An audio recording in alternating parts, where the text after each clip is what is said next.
Radhe Radhe, good morning. সকলে নিশ্চয়ই ভালো আছো। দেখো, আমি সকালবেলা আজ একটু প্রদীপ জ্বালিয়ে নিলাম। এটা ছিল একাদশীর দিনের কথা, কালকের কথা।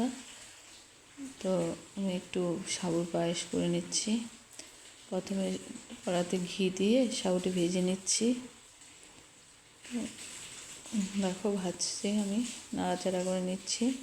এদিকে দুধ বয়েল করতে বসিয়ে দিয়েছি। দুধটা বয়েল হয়ে গেলে ভালোভাবে বেশি করে একটু ভালো করে বয়েল করে নেব, যাতে পায়েসটা একটু ভালো হয়।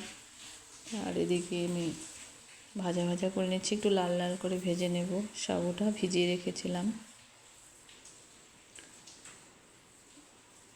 একটু এলাচ গুঁড়ো করে দিয়ে দিলাম। এখন দুধটা বয়েল করা দুধটা ঢেলে দিলাম। ঢেলে একটু নাড়াচাড়া করে দেখে নেব যে আর অল্প দুধ লাগবে কি না। লাগলে আর একটু দিয়ে দিব। দেখছি আমি।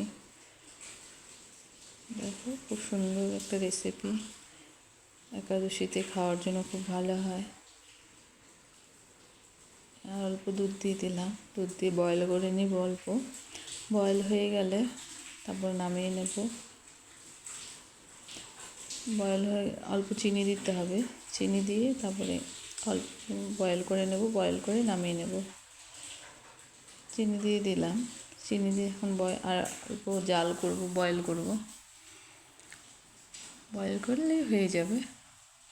একটা সিম্পল রেসিপি, খুব সুন্দর। একাদশীতে যে কোনো উপাসে তোমরা এটা ব্যবহার করতে পারো। তারপরে একটু সন্ধ্যায় পাঠ সেরে নিলাম, কেন পাঠক নেই। তারপরে কীর্তনিয়ারা আসছিল, ওরা একটু কীর্তন টীর্তন করলো। করে আমার একাদশীর দিনের এই প্রসেসিং শেষ হয়ে গেল। রাধে রাধে।